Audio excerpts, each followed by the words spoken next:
Also, how do you value Fabio Vieira's development in Arsenal? Yeah. Well, really impressed with Porto, and not for today, because I know they manage really well the club and the history that they have, and it's a team with a lot of experience in the competition.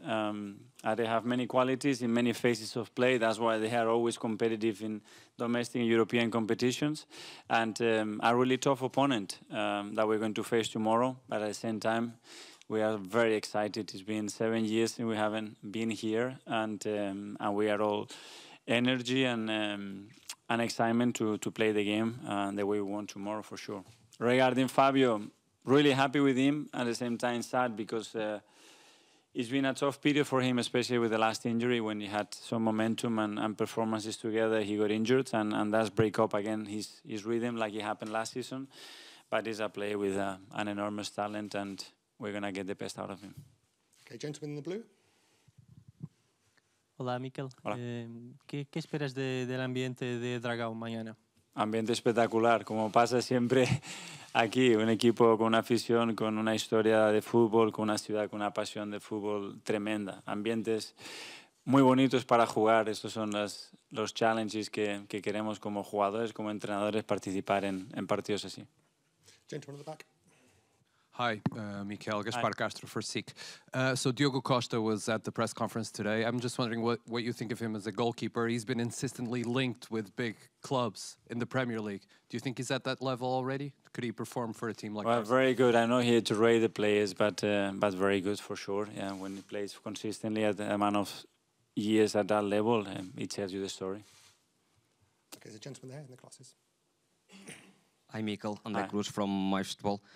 Jurgen Klopp said a few weeks ago that the Portuguese players are special. They know a lot about the game. What do you think about the Portuguese players and the Portuguese football?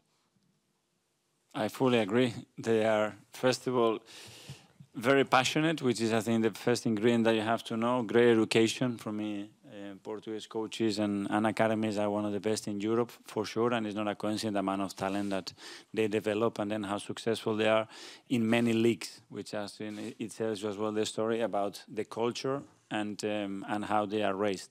So, yeah, I'm a big fan of that. Okay, we'll move on to UK media now with John Cross. Hello, Mikel. Hi. You touched on it there. It's 7 years since you've been, in the Champions League, full stop. But it's obviously even longer since you've reached the quarter-final stage. But you've played in some of those games. But you must take immense pride in the fact that you're into this competition with a lot of people believing, and I'm sure you believe, that you can go deep into it. How much pleasure does that give you, and how much belief is there in this squad that you can go quite a long way in this competition? That's great. We have earned the right to be here. As you said, it's been 7 years since we haven't been in this table for these kind of matches, and 14 years that we haven't been able to go to the next stage. That's the challenge. That's what is ahead of us. And we are very excited to face it and to go for it with full belief, that's for sure. John Murray from the BBC. Hi, Mikel. Hi. Pep Guardiola was saying to us last week that you should never underestimate the first leg of the last 16. Do you know where he's coming from on that?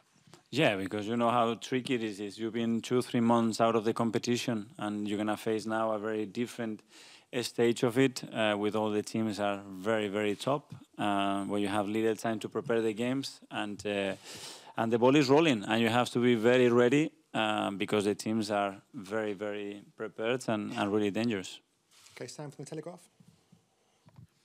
Hi, Mikel. Hi. I'm just going to ask you about Kai Havertz, please. He's got a beautiful history in this stadium, scoring a special goal. I wondered if you've spoken to him about that, and just a few words, please, on how he's developing in the last couple of months. Yeah, I haven't, but obviously it's a conversation that has been going on for a few days, and it's probably the biggest highlight of his career, and an incredible moment for them that they experienced Georgia as well. So regarding his performances, as he's been in the last 3 months, he's got a fantastic goal on top of that. So probably then the performance looks bigger, actually, what he's done in the past. But really happy with him. Okay, we'll go to Paul from Sky Sports. Hi, Mikel. Hi. When it comes to preparing for a game like this, you obviously do your own stuff, but how much do you rely on maybe someone like Fabio Vieira, who knows so much about some of the players in the club, do you ask him for his advice, and how much was he pushing you to get back for this one? He was really pushing because he wanted to be here, that's for sure. And it's, having an insider, someone that has experience and live the culture and the club gives you a lot of information. It's very important because in Europe, I think it's very important to understand the context of the game. You know, where you go in, what type of opponent they are, what type of club they are, what type of atmosphere you're going to be facing. And he gave us a few important information that are relevant for us. Okay, James from ESPN. Hi, Mikel. Hi. During those years as a player, when Arsenal struggled at this stage, when you look back at that now, how much of that was there a mental block there? Was there a kind of psychological issue at this stage? And for this group now, how important is it that they're completely detached from that and they can write their own history? Yeah, and someone called Messi as well was another obstacle that we faced twice. And Bayern Munich, so yeah, this competition is what it is. The individual quality, it's extremely important.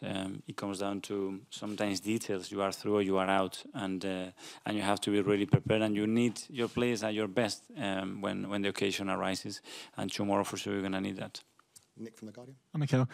We've spoken a lot, obviously, about that run of defeats in the round of 16 in the last decade.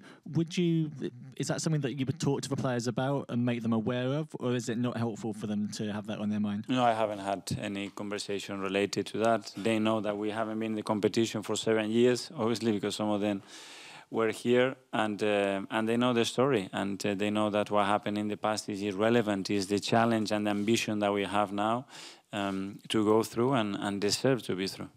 Sammy from The Mail. Hi, Mikel. Hi. Mikel, you often speak about shared experiences for your players and them learning through that.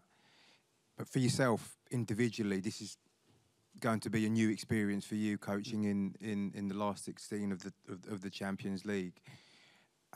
How do you think you have come through this Champions League campaign, and what are you learning about yourself?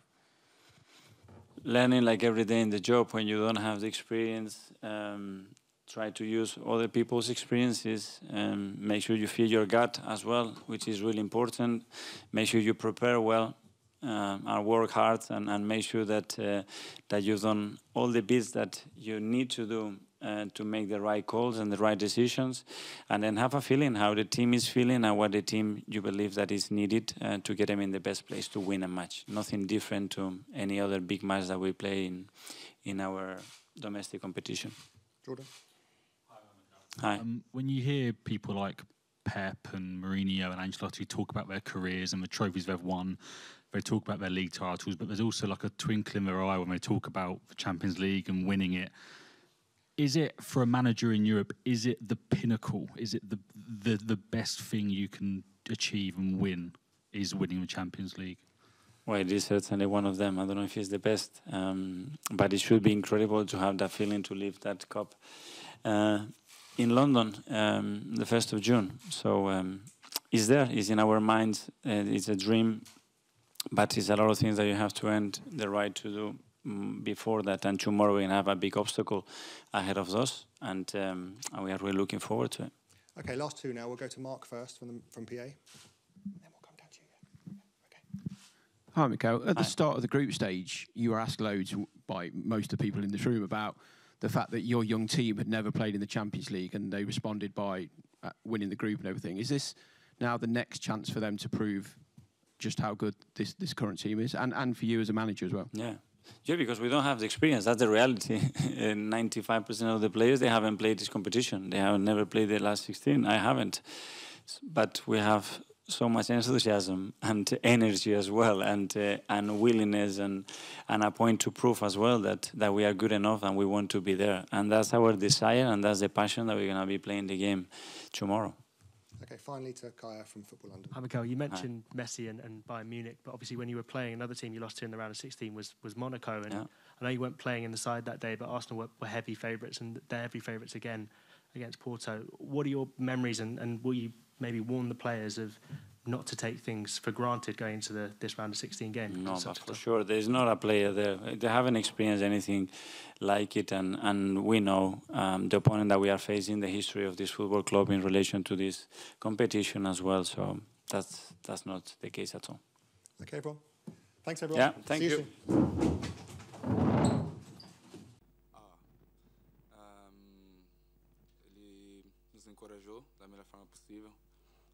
He encouraged us. We know it's a very important match. He gave us a lot of encouragement. We are facing a great team with a great history in Champions League, but we are ready for this match, for sure. Yeah, the top. Para a Sport TV, o canal português. Portuguese channel. What do you know of FC Porto? Many players that are in the same national team. What would you like to say in terms of the team and historically in FC Porto as an opponent of Arsenal in the Champions League? Yeah, I know a few players, sure.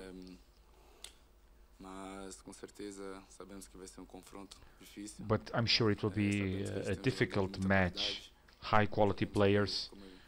We know that, just as I said, this is a team with a long history, but we're focusing on ourselves, okay? So we know how hard the match will be, but we are working and we are ready for the match. Hi, Gabriel. Good evening. In the follow-up of the previous question, as a defender, tomorrow probably you will face Evan Nilsson and Pepe also, your countryman. What do you know about Evan Nilsson? Would he be invaluable in the national team of Brazil? Well, he's a player that I've been with him a few times, but I have not followed frequently, so I know he's a player with great quality, but I'm sure that it will be a great match. Simon? Hi, Gabriel. Obviously the squad's grown since last season. Do you believe you have the ability to compete for the Premier League and the Champions League at the same time? Sim, com certeza. Of course, the team is being in a crescendo, so I think that we've learned a lot with the last few years, and now we are in a crescendo, at a very good level actually. We can compete in any competition, so I'm sure that we are all focusing on tomorrow's match. We know that the Champions League is a different thing, it's a different feeling, you know. But we are prepared. Nick, did you have a question? Anyone else down the front? Sam? Just down here, down the front here, yeah. Hi, Gabriel. Just for you personally, how big an occasion is this compared to previous matches you've played in your career? And do you feel like you've sort of earned the right to be on this huge stage with your performances?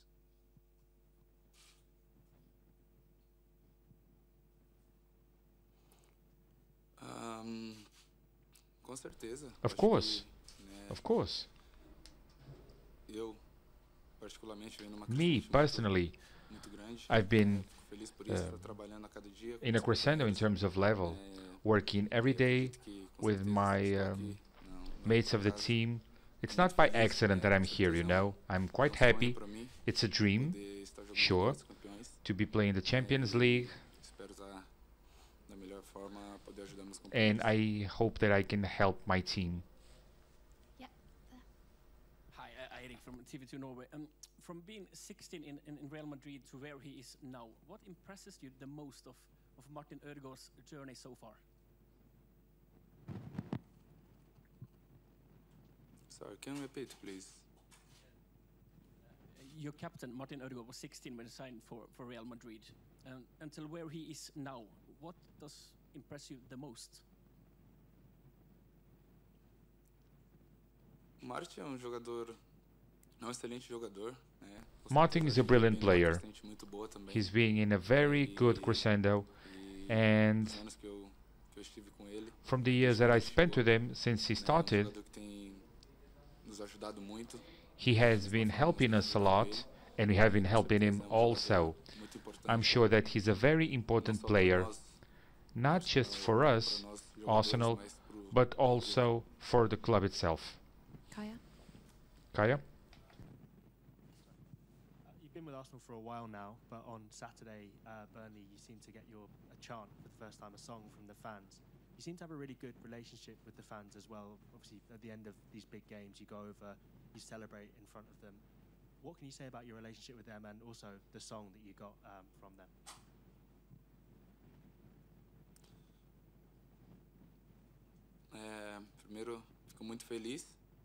First, I was very happy. That is a recognition of a job properly done.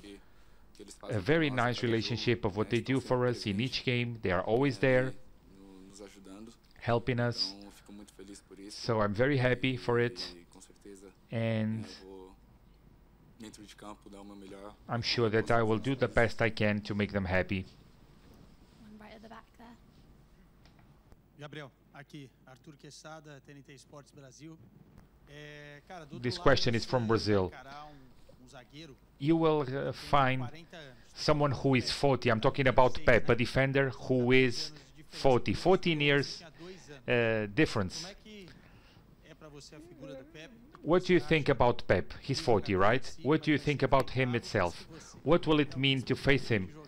And do you have the expectation to play until you're 40?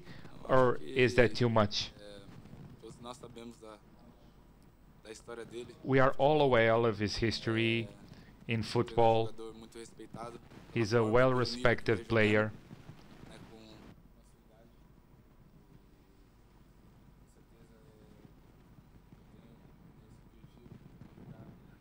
No sound, sorry, no sound from the microphone. There's an issue with the microphone, so... Oh, that's it. He's a player with a very beautiful history in football, and I'm very happy to play against him tomorrow.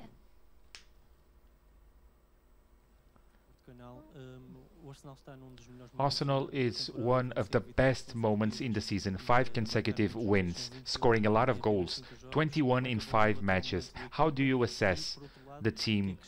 What's it going on now? And what are you expecting from FC Porto? What are you expecting from Sérgio Conceição? Pepe has been playing as number 10. What do you expect from FC Porto? Thank you. I think that we have been increasing our shape and we are fit, we are playing well.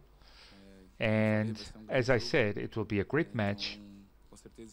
So I'm focusing on ourselves, not on what FC Porto will do or should do. So we are just focusing on what we must do in the field.